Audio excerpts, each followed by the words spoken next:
Okay, ready? Chronicles of Narnia. We're in book 3. The horse and his boy. See that? It's Bree with his soldier on top of him before he ran away. And we are in the last chapter of book 3, chapter 15, Rabadash the Ridiculous. See that? Okay, now remember, Shasta's turned out to be really a prince, Prince Kor, and he's invited Erebus to live with him at the castle his father has, who's the king.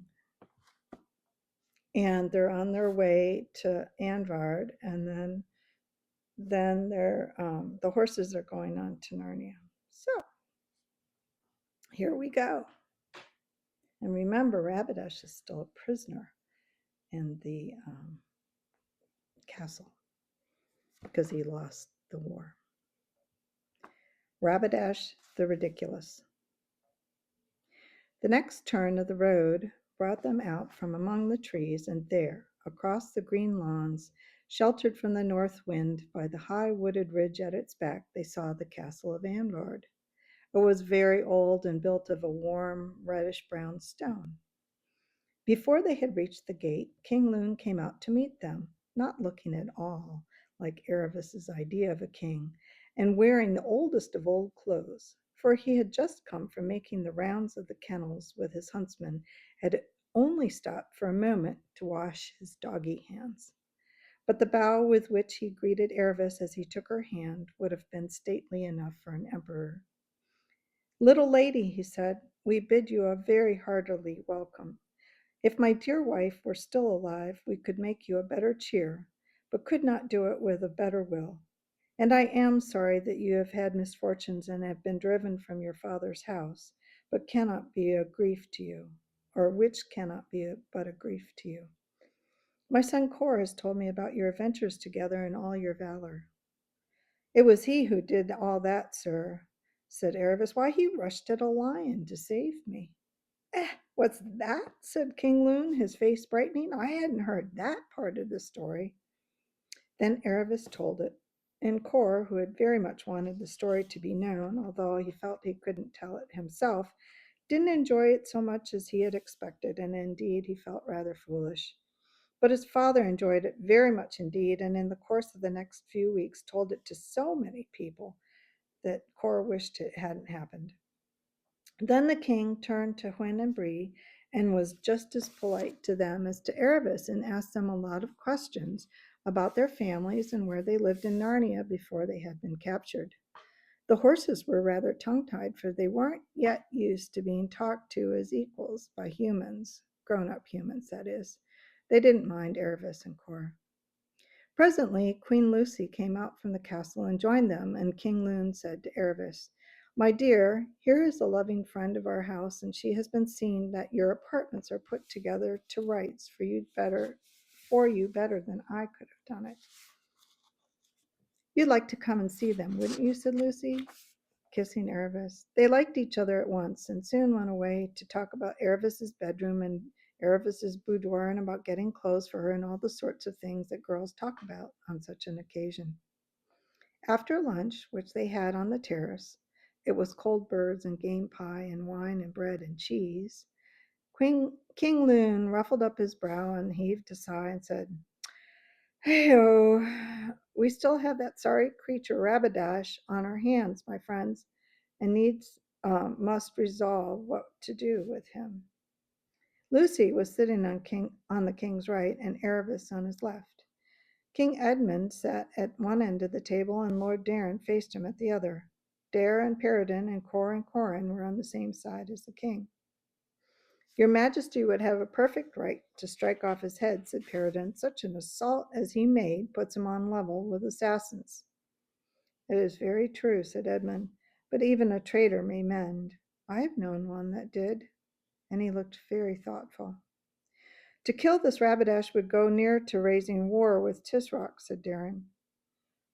"A fig for the Tisroc," said King Loon. "His strength is in numbers, and numbers will never cross the desert. but I have no stomach, even traitors in cold blood.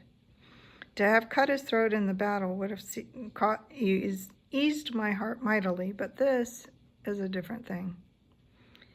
By my counsel, said Lucy, your majesty will give him another trial. Let him go free on straight promise of fair dealing in the future. It may be that he will keep his word. And maybe apes will grow honest, sister, said Edmund. But by the lion, if he breaks it again, may it be in such a time and place that any one of us could swap off his head in clean battle. It shall be tried, said the king, and then to one of the attendants, send for the prisoner, friend. Rabadash was brought before them in chains. To look at him, anyone would have supposed that he had passed the night in a noisome dungeon without food or water, but in reality he had been shut up in quite a comfortable room and provided with an excellent supper. But as he was sulking far too furiously to touch the supper and had spent the whole night stomping and roaring and cursing, he naturally now did not look his best. Your Royal Highness needs not to be told, said King Loon, that by the law of nations as well as all reasons of prudent policy, we have a good right to your head as ever one mortal man had against another. Nevertheless, in consideration of your youth and the ill nurture, devoid of all gentleness and courtesy, which you have doubtless had in the land of slaves and tyrants, we are disposed to set you free, unharmed, on these conditions first. Curse you, barbarian dog, spluttered Rabadash. Do you think I will even hear your conditions? Faugh! You talk very largely of nurture, and I know not what. It is easy to a man in chains. Take these off, these vile bonds. Give me a sword, and let any of you who dare them debate with me. Nearly all the lords sprang to their feet, and Corin shouted, Father, can I box him? Please! Peace, your majesties. My lords, said King Loon, here we have no more gravity among us than to be so chafed by the taunt of a pajock. Sit down, Corin, or else leave the table. I shall ask your highness again to hear our conditions. I hear no conditions from barbarians and sorcerers, said Rabadash. Not one of you dare touch a hair of my head.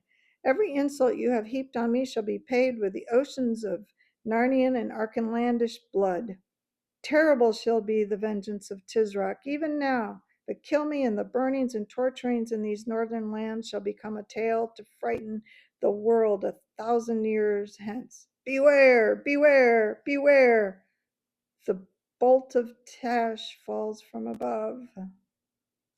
Does it ever get caught on a hook halfway? Said Corin.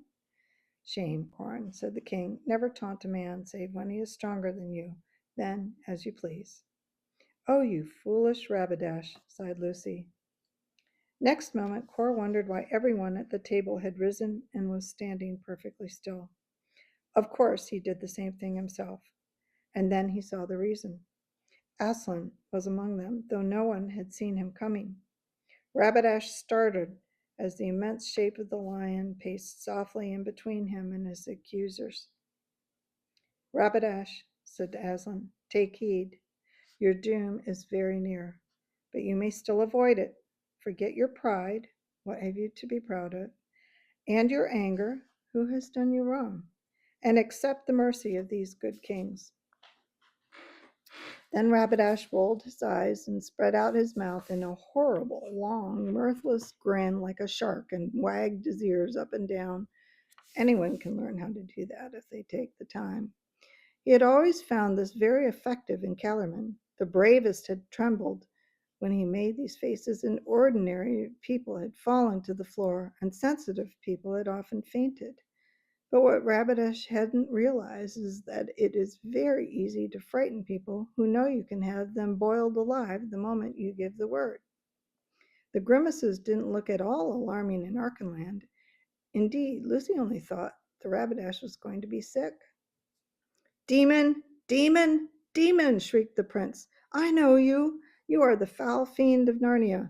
You are the enemy of the gods. Learn who I am, horrible phantasm. I am descended from Tash, the inexorable, the irresistible. The curse of Tash is upon you. Lightning in the shape of scorpions shall be rained on you. The mountains of Narnia shall be ground into dust. Have a care, Rabadash, said Aslan quietly. The doom is nearer now. It is at the door. It has lifted the latch. Let the skies fall, shrieked Rabadash. Let the earth gape. Let blood and fire obliterate the world, but be sure I will never desist till I have dragged to my palace by her hair the barbarian queen, the daughter of dogs. The hour has struck, said Aslan, and Rabadash saw, to his supreme horror, that everyone had begun to laugh. They couldn't help it. Rabadash had been wagging his ears all the time, and as soon as Aslan said, "The hour has struck," the ears began to change. They grew longer and more pointed, and soon were covered with gray hair. And while everyone was wondering where they had seen ears like that before, Rabadash's face began to change too. It grew longer and thicker at the top, and larger eyed, and the nose sank back into the face, or else the face swelled out and became all nose. And there was hair all over it. And his arms grew longer and came down in front of him till his hands were resting on the ground. Only they weren't hands, they were hooves. And he was standing on all fours, and his clothes disappeared, and now what had been Rabadash was simply and unmistakably a donkey. The terrible thing was that his human speech lasted just a moment longer than his human shape, so that when he realized the change that was coming over him, he screamed out, "Oh, not a donkey! Mercy, if it were even a horse, even a ho-yeah!" And the words died away into a donkey's bray. "Now hear me, Rabadash," said Aslan. "Justice shall be mixed with mercy. You shall not always be an ass." At this, of course, the donkey twitched his ears forward, and that also was so funny that everyone laughed all the more. They tried not to, but they tried in vain. "You have appealed to Tash," said Aslan, "and in the temple of Tash you shall be healed. You must stand before the altar of Tash in Tashban at the great autumn feast this year, and there, in the sight of all Tashban, your ass's shape will fall from you, and all men will know you for Prince Rabadash. But as long as you live, if you ever go more than 10 miles away from the great temple in Tashban, you shall instantly become again as you are now. And from that second change, there will be no return." There was a short silence, and then they all stirred and looked at one another as if they were waking from sleep. Aslan was gone, but there was a brightness in the air and on the grass and a joy in their hearts which assured them that he had been no dream, and anyway, there was the donkey in front of them. King Loon was the kindest hearted of men, and on seeing his enemy in this regrettable condition, he forgot all his anger. "Your Royal Highness," he said, "I am most truly sorry that things have come to this extremity. Your Highness will bear witness that it was none of our doing. And of course we shall be delighted to provide your Highness with shipping back to Tashban for the treatment which Aslan has prescribed. You shall have every comfort which your Highness's situation allows, the best of cattle boats, the freshest carrots and thistles." But a deafening bray from the donkey and a well-aimed kick at one of the guards made it clear that these kindly offers were ungratefully received. And here, to get him out of the way, I'd better finish off the story of Rabadash. He, or it, was duly sent back by boat to Tashban and brought into the temple of Tash at the great autumn festival, and then he became a man again. But of course, 4,000 or 5,000 people had seen the transformation, and the affair could not possibly be hushed up. And after the old Tizrak's death, when Rabadash became Tizrak in his place, he turned out to be the most peaceable Tizrak Kellerman had ever known. This was because, not daring to go more than 10 miles from Tashban, he could never go to war himself, and he didn't want his Tarkans to win fame in the wars at his expense, for that is the way the Tizraks get overthrown. But though his reasons were selfish, it made things much more comfortable for all the smaller countries around Kellerman. His own people never forgot that he had been a donkey.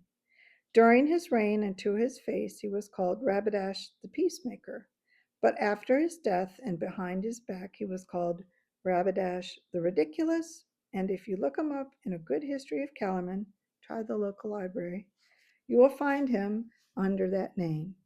And to this day in Kellerman schools, if you do anything unusually stupid, you are likely to be called a second Rabadash. Meanwhile, at Anvard, everyone was very glad that he had been disposed of before the real fun began, which was a grand feast held that evening on the lawn before the castle with dozens of lanterns to help the moonlight. And the wine flowed, and tales were told, and jokes were cracked, and then a silence was made, and the king's poet with two fiddlers stepped out into the middle of the circle. Aravis and Cora prepared themselves to be bored, for the only poetry they knew was the Kellerman kind. And you know now what that was like. But at the very first scrape of the fiddles, a rocket seemed to go up inside their heads, and the poet sang the great old lay of fair Olven and how he fought the grand giant Pyre and turned him into stone, and that is the origin of Mount Pyre.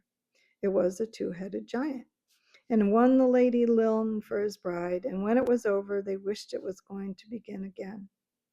And though Bree couldn't sing, he told the story of the fight at Zulindra, and Lucy told again. They had all, except Aravis and Cora, heard it many times, but they all wanted it again. The tale of the wardrobe and how she and King Edmund and Queen Susan and Peter the High King had first come to Narnia. And presently, as was certain to happen sooner or later, King Loon said it was time for young people to be in bed. And tomorrow, Cora, he added, thou shalt come over the castle with me and see the estate, mark all its strength and weakness, for it will be when I am gone. But Corn will be the king then, father, said Cora. Nay, lad, said King Loon, thou art my heir, the crown comes to thee. But I don't want it, said Cora. "'Tis no question what thou wantest, Cora," said father, "nor I either. 'Tis in the course of the law." "But if we're twins, we must be the same age." "Nay," said the king with a laugh, "one must come first. Our Corn's elder by a full 20 minutes. And his better too, let's hope, although that's no great mastery." And he looked at Corn with a twinkle in his eyes. "But father, couldn't you make whatever you like to be the next king?" "No, the king's under the law, for it's the law that makes him a king. Hast no more power to start away from thy crown than any sentry from his post."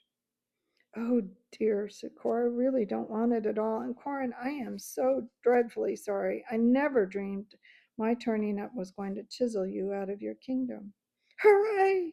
Hooray!" said Corin. "I shan't have to be king. I shan't have to be king. I can always be a prince. It's princes that have all the fun." "And that's truer than thy brother knows, Cor," said King Loon. "For this is what it means to be a king, to be first in every desperate attack and last in every desperate retreat. And when there's hunger in the land, as there must be now and then in bad years, to wear finer clothes and laugh louder over a scantier meal than any man in your land." When the two boys were going upstairs to bed, Cora again asked Corin if nothing could be done about it, and Corin said, "If you say another word about it, I'll knock you down." It would be nice to end the story by saying that after that the two brothers never disagreed about anything again, but I am afraid it would not be true. In reality, they quarreled and fought just about as often as any other two boys would, and all their fights ended, if they didn't begin, with Cora getting knocked down.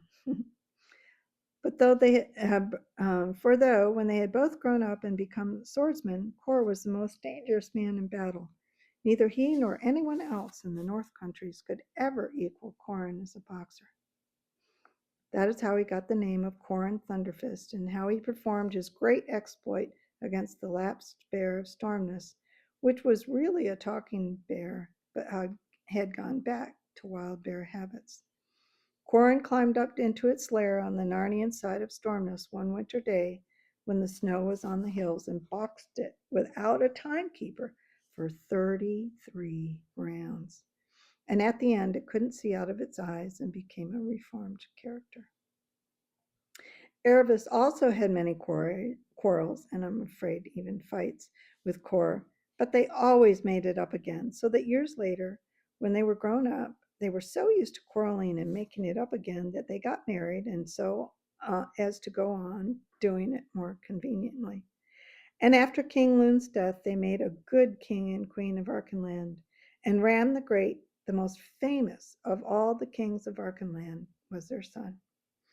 Bree and Hwin lived happily to a great age in Narnia, and both got married, but not to one another. And there weren't many months in which one or the both of them didn't come trotting over the pass to visit their friends in Andvard. And so that's the end of book 3. Next time we start book 4, Prince Caspian. Until then.